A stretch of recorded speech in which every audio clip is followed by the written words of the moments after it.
For last week, we said, in Parsha Shmini, and we said, Vayihi b'yoyim hashmini, and we emphasized the 8th day. And the 8th day, the Yom HaKomas HaMishkan, was the day that the Mishkan was dedicated and was put into the previous 7 days, which were the Mishkan was taken down and up. The 8th day was put into place in a semi-permanent way. It was Rosh Chodesh Nissan. We now find ourselves in the Zayin Yemei Miluim, in the 7 days, which the same 7 days that Moshe Rabbeinu brought those karbonos of the Yemei HaMiluim, and we're coming toward a Tuesday, Rosh Chodesh Nissan, which is going to be the Yom Hashmini, the 8th day. We didn't mention last week, but if you notice, take note to the number 8. Why was it 8? We all know Maral's Yesod, that the 7 days are the 7 days of the week. That's the number 7. A representation of in a physical existence, a worldly existence. A Shechina b'tato. Shechina here in this world is represented at its maximum with the number 7, Shabbos. 8 is always something supernatural. Shechina b'Eloah. It's the 8th day. And it happened on the 8th day as a representation that supernatural, that number 8, actually came down into this world on the 8th day.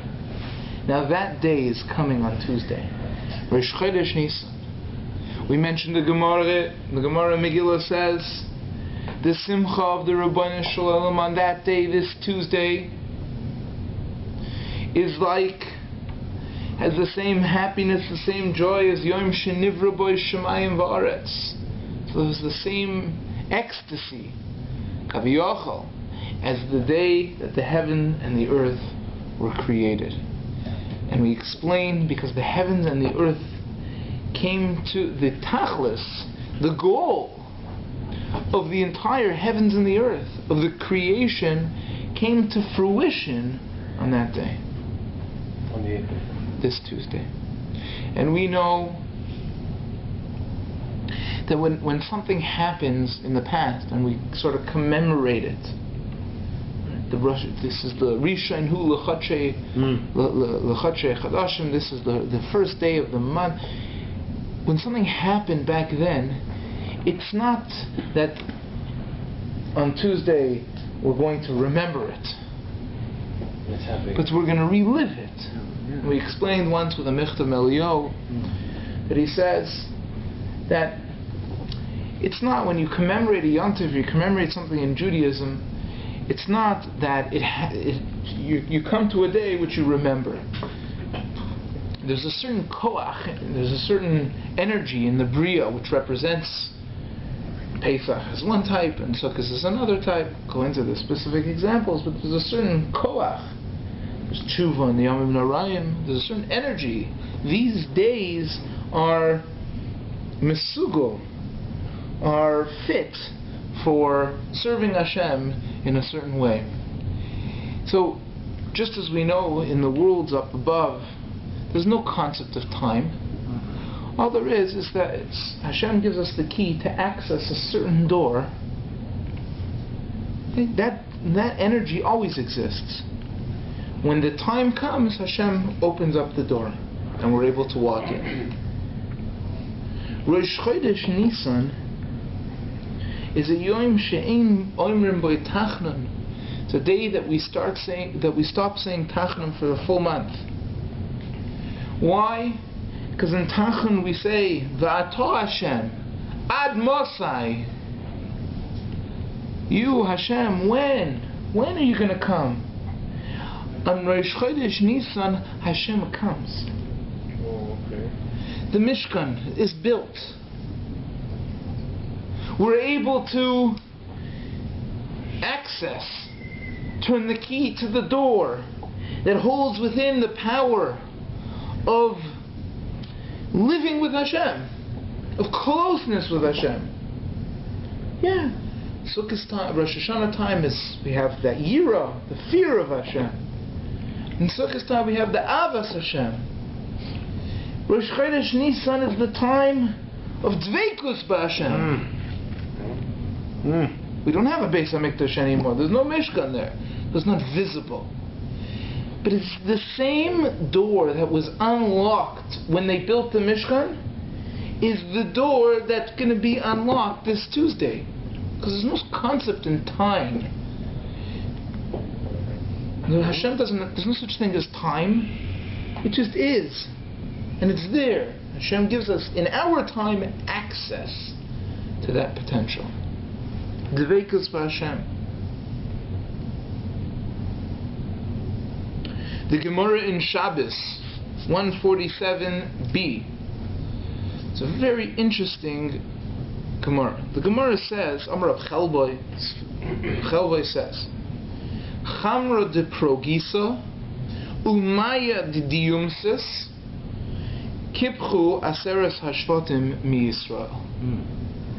These two things, this wine from progisa, it's like saying a French wine, right?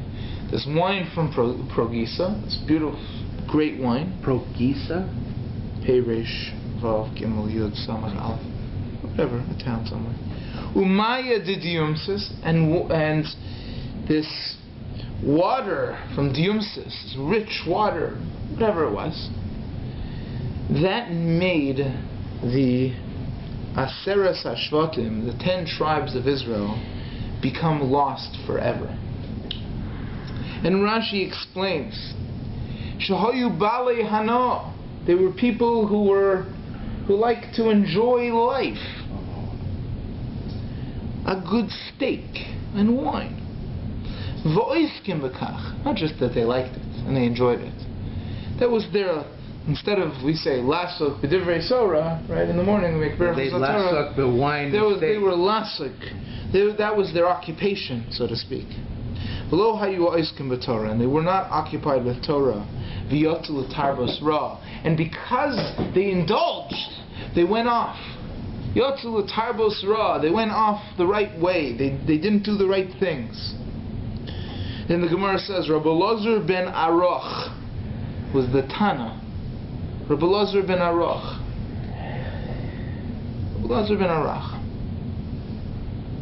You know what the Tana of Rabbi Elazar ben Aroch? Who was the Tana of Rabbi Elazar ben Aroch? It was in Pirkei Avot. Yeah. Rabbi Elazar ben Aroch was a Tana that the Gemara describes about him, that the fire that he produced when he was learning Torah would burn anything above his head. Oh, well, similar to the student of Hillel. Yeah. Rabbi Elazar ben Aroch. Well, who does the Yochanan ben Zakkai? Yeah. No. Who does the commentary in Nach? The really good, the Targum in Nach. Yonasan ben Azil. Yeah. Yonasan ben Azil. Good. Yes. Maybe the story said about him. Okay. Anyway, Rabbi Elazar ben Aroch. Rabbi Elazar ben Aroch. They studied together. Yeah, they probably studied together. He was a very holy person. Rabbi Elazar ben Aroch was a very holy person. Yes. And it says about him as follows. Ikla lahasa. He got to the town of Progisa and Diumsis. Like he went. V'lo oskim v'yakar talmudei. And he sort of was eating with them, and drinking with them, and he forgot all of his learning. Yeah. Ki hadar asa. When he came back, Kom lemikra b'sifra, he went to learn Chumash.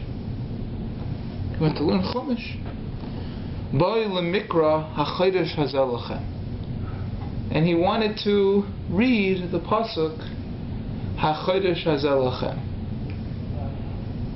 Oh, he messed it up. And what did he say? Omar hacheresh haya libam. Oh boy. So it was like he couldn't even speak. He couldn't even read the Chumash. Bo Rabbanan Rachmi Alei.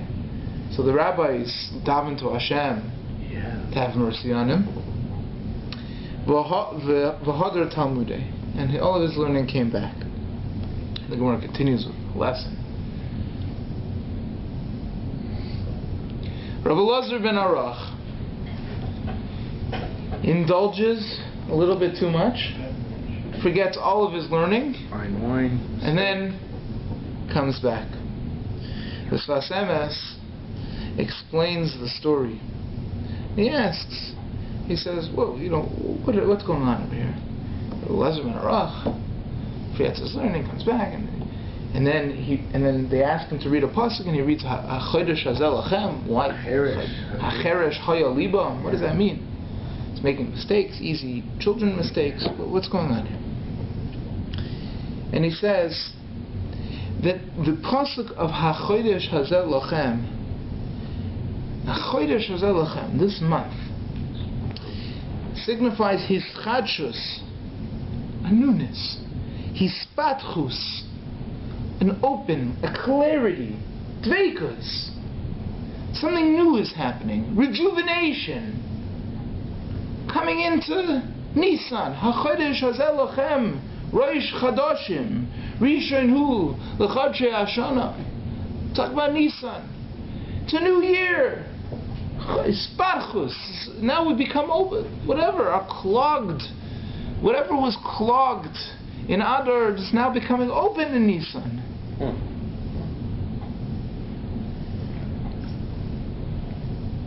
Everything that's closed becomes open. But how did he read it? Hacheresh, which is like a deaf person, clogged. Haya libam, their heart was like deaf. Closed. The heart was closed.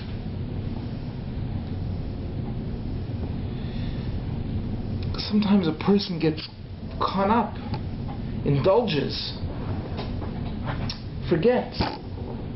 It doesn't mean you're not allowed to enjoy. What it means is, become overly occupied, whether it's food, or whether it's work, or whatever it happens to be. You become overly occupied in the short-term physical meaning of things. And your heart is essentially closed. HaChodesh Hazel Lachem. This month we have the opportunity to reach out to the Rabbi Shalom. HaChodesh Hazel Lachem. To take away HaCheresh Hayalibam. The exact opposite. HaCheresh Hayalibam is the opposite of HaChodesh Hazel Lachem.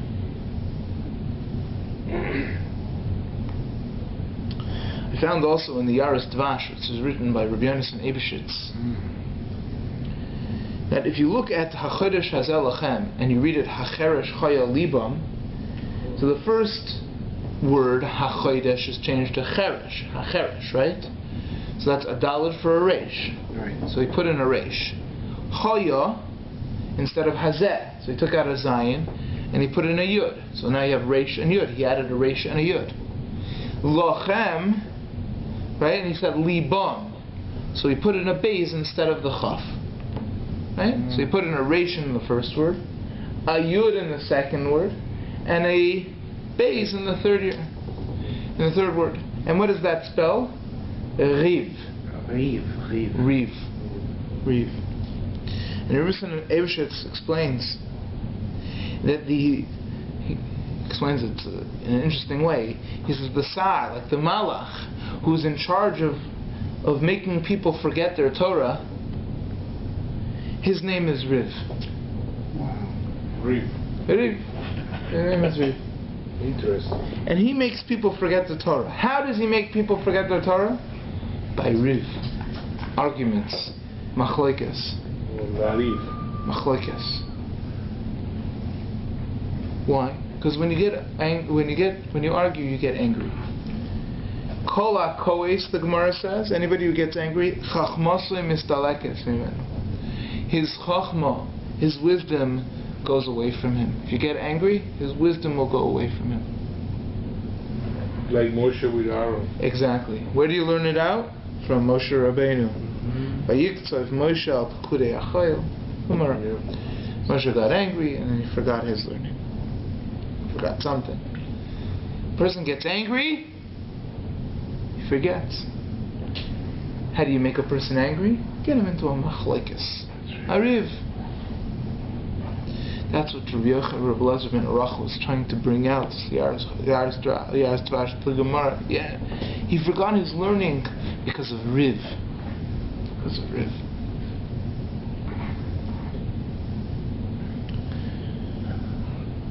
What's the opposite of riv? Shalom. Achdus, shalom. Becoming one. Our avodah,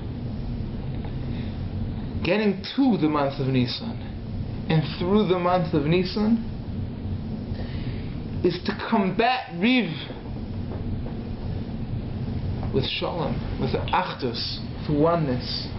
If we do that, there will be hispatchus, clogged passages will become open. Our relationship with the Rabbanu Shalom will become close. That's Chodesh Nissan. And in that vein, we're going to talk about this week's Parsha, Parshas Tazria. The matter of Negoim. It's Parshas Tazria. Tzaras. Why do you get tzaras? Why does a person get tzaras? Lashon hara. If you speak Lashon hara, you get tzaras. Lashon hara, the Chavetz Chaim says, was the cause of the Churban Habayis, and it is the cause. It is the reason why the Beis Hamikdash has not yet been rebuilt. Ada Yom Hazeh, said the Chavetz Chaim. Hu achet hagoyrim liikuv hageula ada Yom Hazeh. It is the sin that is causing the ikuv hageula, that the redemption doesn't come. Ad hayom hazeh. The Rambam in Perush Mishnayos says that he talks about Lashon Hara a lot, and he says, even though it was atypical, I spoke a lot about the severe sin of Lashon Hara, I want to make sure that people will distance themselves from it, and they will stop talking negatively as much as you can. V'yasim kavanas elishtek, and you concentrate as much as possible to be silent when you really want to say something. The Maral explains that there's no other sin that's talked about. The Gemara spends a couple of pages on Lashon Hara and Erechem. There's no other sin that's talked about in the same way as Lashon Hara. And the Maral explains why is that true.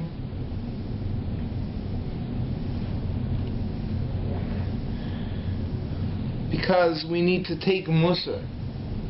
We need to make sure that we don't speak Lashon Hara at all costs. If a person speaks negatively with his mouth, Rahman al-Itzlan, all can be lost. Why? Why is it so severe? What's pshat? What's going on here? That's not word. Yeah. There's a medrash in this week's parsha. Zois tia, next week actually. Zois tia taras hamitzora. Yom taras. That's what it says in the pasuk. Zois tia taras hamitzora. This is the way. Taras hamitzora. That this is the way a mitzora is going to become. This are all the halachas. Hadod dichsiv. This is what it means. Al titein as picha lahachti es b'sarecha. Pasuk, I believe in Koheles, don't let your mouth make your flesh sin. So tia Torah mitzora. By being a mitzora, don't let your mouth cause your flesh to sin. Kli yakar, no? Kli, this is Kli yakar. The Tiferes Tzion, I saw this in Sefer Memar Makim from Rav Moshe Shapiro, brings a Sefer called Tiferes Tzion on Medrash. And he explains, why does the Pasuk describe that when a person is speaking with his mouth, then he's machti his basar, his whole body, right? Almost as if he's causing himself tzaras. When he speaks inevitably, right? Al titein es picha, lahachti es besarecha. Don't let your mouth make your body full of sin. That's what the pasuk in Kala says. What is this? I mean, we know why doesn't the Goyim Baim? Why is tzaras here? Because of the sin of lashon hara. So you see that lashon hara has the power to make your body, to make your body full of tzaras, and spiritually, that your entire body is affected by lashon hara. Right. What's the pshat? And he explains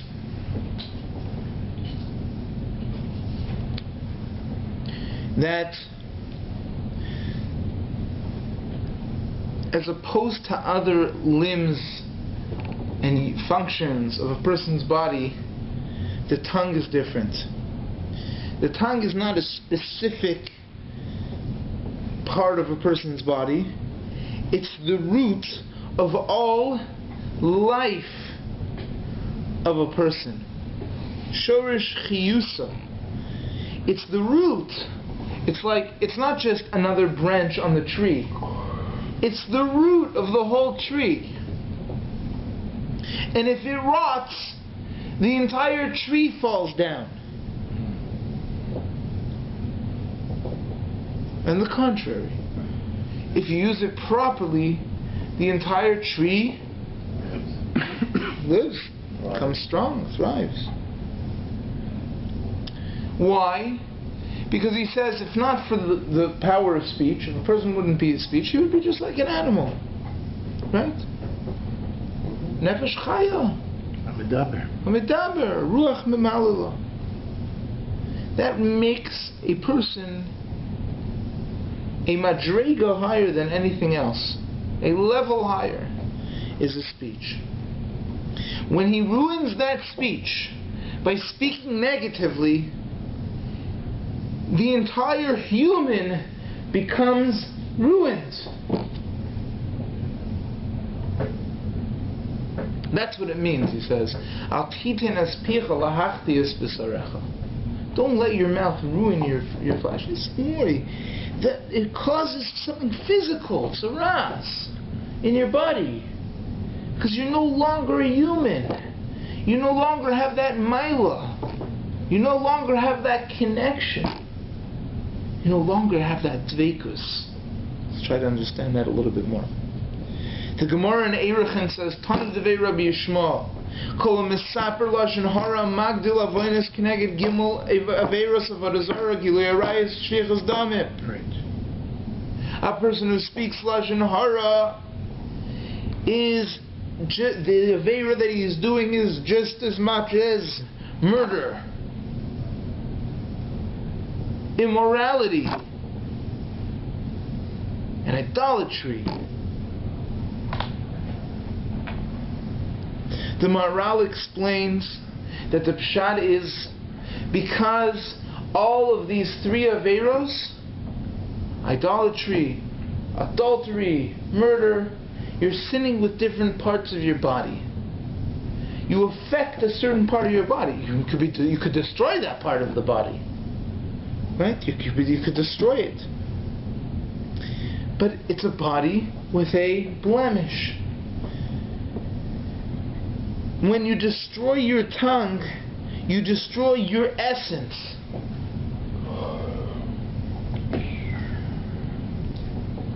In a different place, the Maharal says in the Sivas Olam, he brings a story, Maisa b'roichel echad, a story of a person, a roichel, who is a person who is a salesman. He sold perfumes and spices and stuff like that. And he would go around in all of the cities, Yeah. and he would say, the Chavetz Chaim brings it, and he would say, what? I've got I have samachayim. the I have the life potion. The elixir of life. The elixir of life. The potion of life. Yeah. Who wants to buy it? Come here. So there was this girl, and the girl was the daughter of Rabbi Yanai. Yeah. And she saw him going around, and she told her father Rabbi Yanai, and Rabbi Yanai says, I want to buy the potion of life. What do you have? And the fellow says to him, I have the potion of life. Come here. He opens up a Tehillim, and he says, look, Mia Isha Chavetz Chaim, who is somebody who wants life?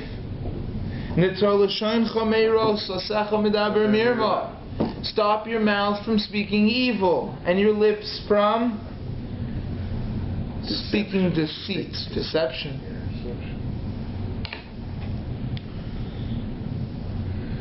That's the story that the Medrash says. The elixir of life. So what happened? Yanai was amazed. Till this day. So the girl says, Father, you're a big Torah sage. You didn't know this pasuk in Tehillim? Everybody reads Tehillim. You didn't know this pasuk in Tehillim? That's what she asks him.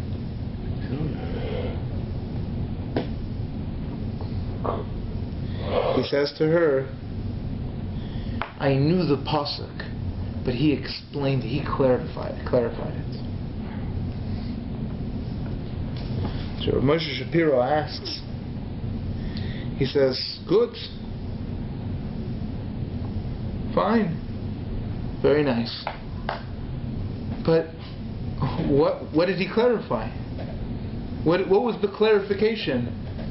It says in the pasuk, whoever wants life, guard your tongue from speaking evil. That's good. What? You know the pasuk. What was the clarification? And secondly, there are other things.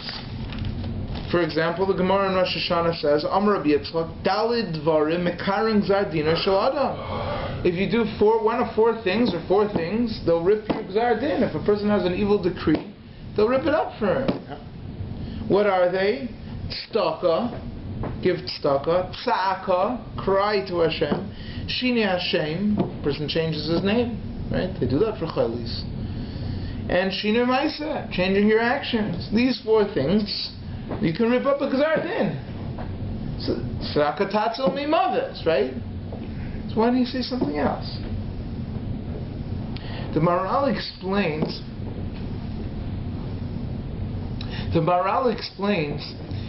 that the fellow who was going around and selling a potion of life, we understand the story to mean that he was selling a segula. You know what a segula is? Like a charm, like a luck charm. Hey, you want a good luck charm? You want a red string, right? Red string. You want to protect yourself? Don't speak lashon hara, right? And that's taka, tzedakah, tzaka, shina Hashem, shina Maisa. These are things which maybe can play with the muzzle. But not speaking lashon hara, it's not that if you do that, your reward is so great, or it's a segula, or Hashem says that it'll reward you with long life. It preserves you. That's the definition of long life. Right. When a person, just as speaking lashon hara will cause your body a certain type of erotage, tzaras. If you don't speak lashon hara, if you guard your tongue, stay pure. You're preserving your life, your essence. Life is totally in the tongue. It hangs, it depends on that speech, whatever you're going to say. I had somebody in my office yesterday. He was telling me like an interesting thing. He knew all the scientific words, but it was very hard for me to memorize what he was saying, these long words. He said to me that a scientist tried an experiment on mice. He said they found that there were certain the atoms not the atoms, but the DNA, chromosomes, right? That make up a person, make up whatever they are. Genetic makeup. The genetic makeup. So there's a certain part of the chromosome that actually replenishes itself every single day. Right? It's constantly replenishing itself. And the reason why a person ages is because there's this little thing on top of the chromosome or whatever. The clock. And what? It's like a clock. Right? And that thing becomes, every time it replenishes itself, it becomes less and less and less and less. It's like a cow. Like it, it shrinks a little bit. And again, this is just a story a guy's telling me. I don't know if it's true or not, but it makes a lot of sense.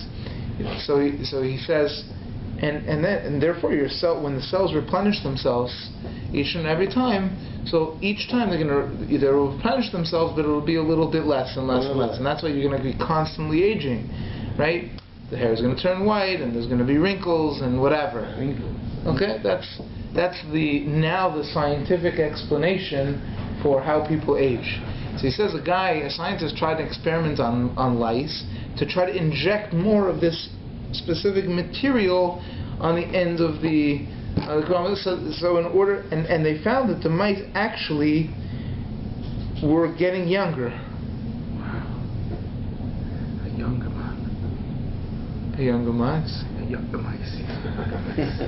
They were actually, that it was amazing that they found that they were, different qualities and whatever, for youth that was coming back and stuff like that. Mom is the fountain of youth.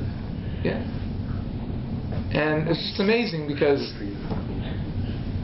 whether or not it's true, but that's Hashem is Chodesh b'Tuvah b'chol yom tamid, right? Everything in the world replenishes itself. It's like one of those movies, right? It's just a lot of pictures one after the other, right? So it exists and it ceases to exist and it exists and it ceases to exist and again, but so fast that we think we exist all the time. But if this theory is right, that means that we're also a movie. Every time it's just a little less. Yeah. You get it? I got it. We're a movie. We're a movie? And that's a great thing because recreation. yeah, that's an amazing thing because we always say that we're living in a facade, in a mirage. That's all it is.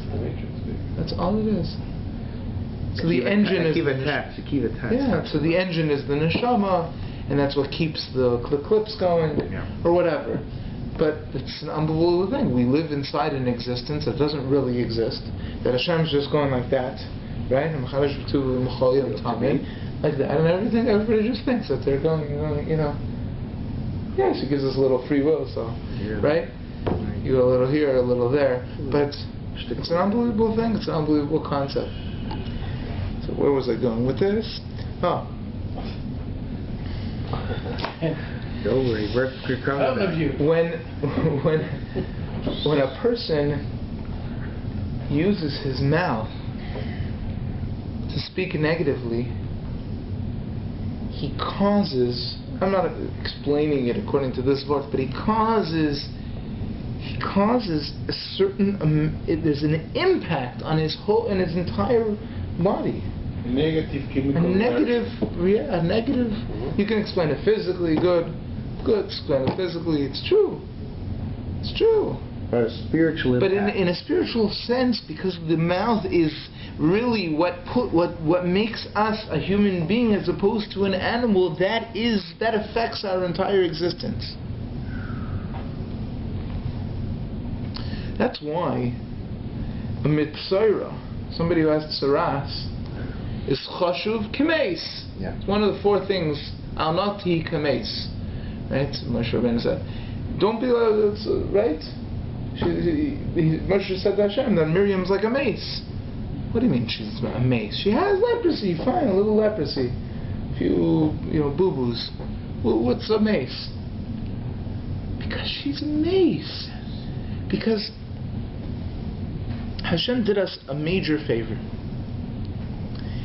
He created a concept that if a person would speak Lashon Hara, he's really just killing him. He's killing himself. So Hashem gives us tsaras as if we are mace, but we don't actually die, and through that we can do tshuva. We can correct what we've done wrong.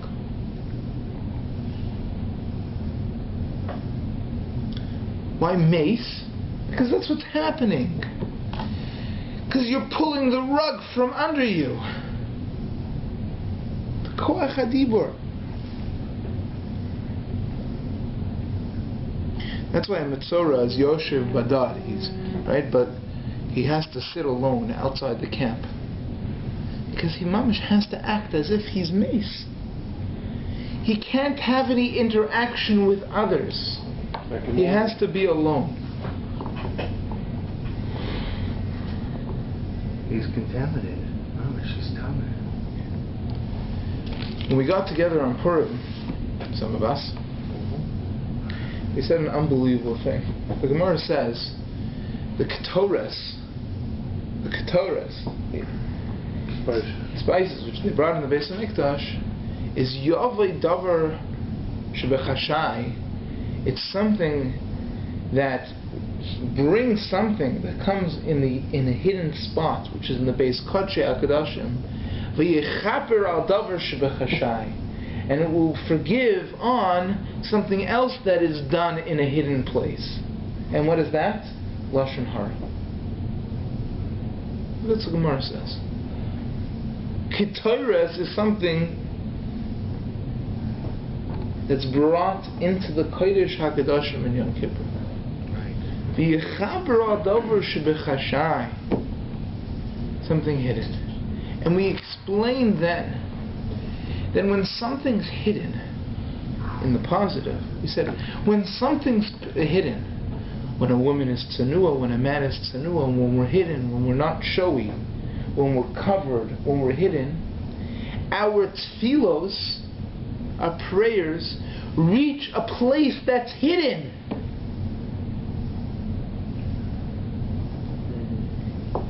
Because we're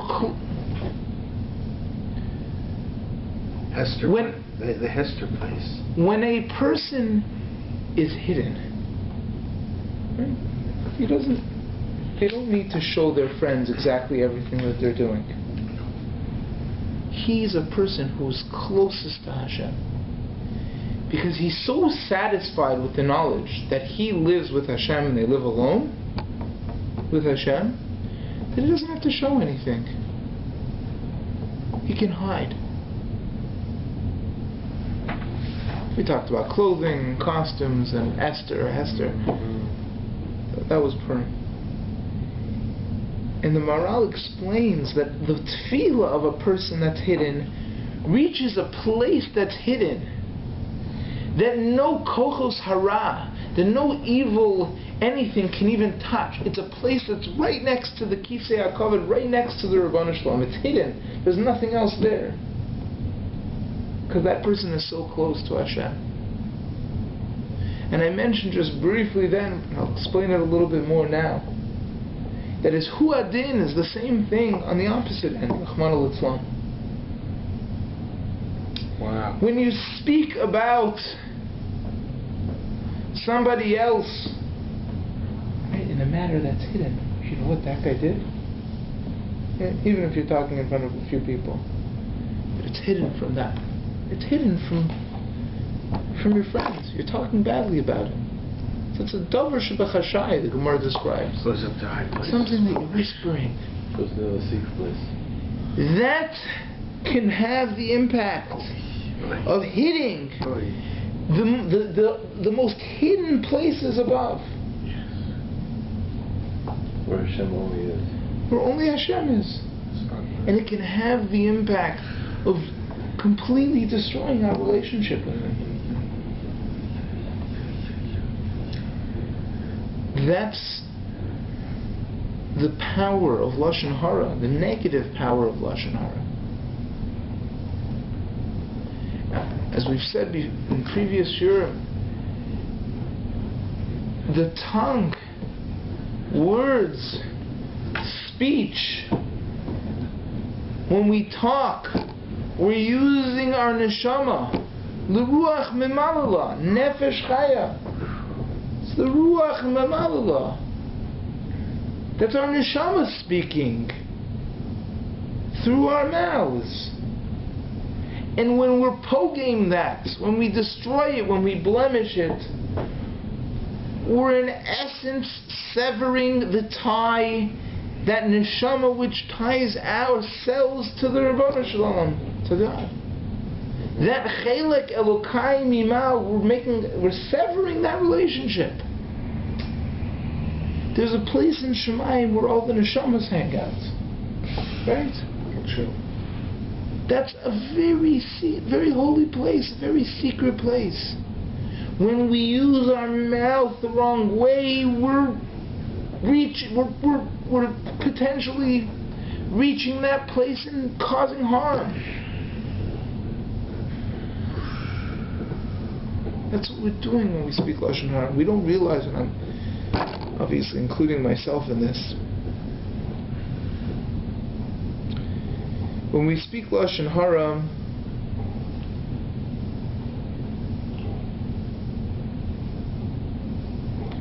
we are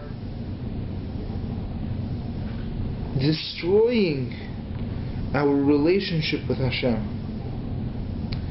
When we speak Lashon Hara, we're creating machlekes. We're creating arguments, rifts, riv. When we speak Lashon Hara, we're creating that machlokes. We're causing separations and disunity amongst us. And the natural effect of that cause is that we can't possibly have a relationship with the Ribono Shel Olam. That riv is hacheresh haya libam.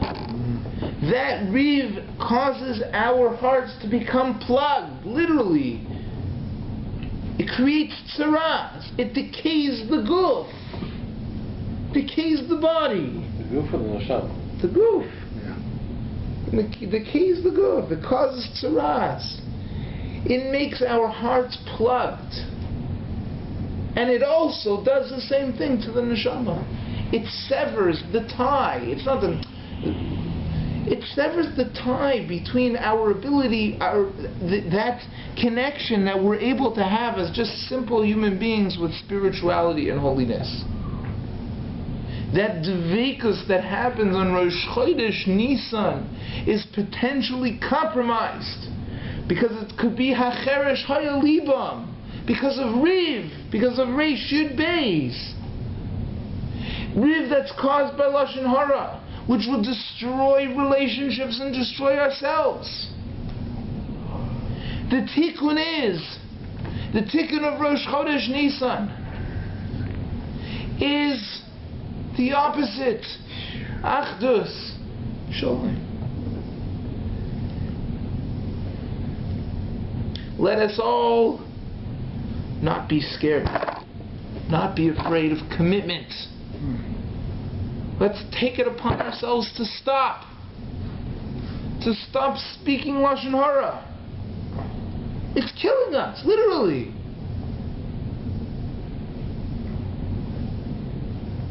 Figuratively and literally.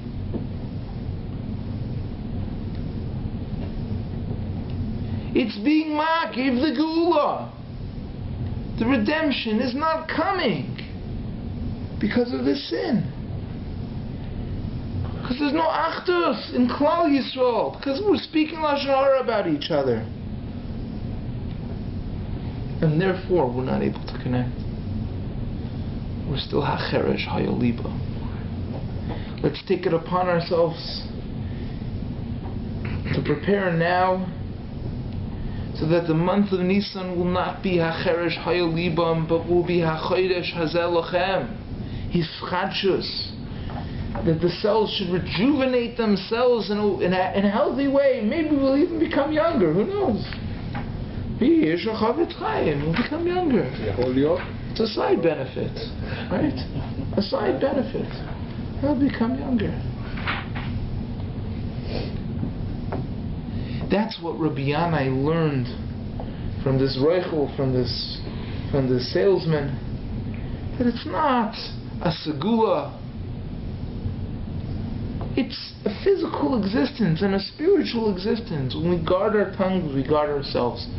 When we guard our tongues, we guard our relationships. When we guard our tongues, we guard the ability that we have to have and establish, maintain, and perpetuate a relationship and a dveikus with the Rabbi Shul. Let's be mekabel that. Around the table, let's go, guys. We'll not speak lashon hara, bli neder. Let's hear it. We will what? You can't make a neder anyways. It's usher. The Torah says it's usher. I will try. We'll try. We'll put our best effort. Will we? If our lives depend on it. If the Yeshua depends on it. Imagine if the Seder depends on it. If Bnei Horim depends on it. Imagine if you were falling off of a cliff. You don't have to imagine. Imagine if you were falling off of a cliff, right? And all of a sudden you reached out and you grabbed that last branch and you're hanging there. And somebody told you, you're just hanging there, and somebody told you, you need to stop speaking lashon hara. And if you do, you'll be able to find the strength to pull yourself up. But if you don't, you'll just be weak and you won't have that strength. What do you think you're going to do? Stop. Bli neder stop or stop? No, stop, mamish.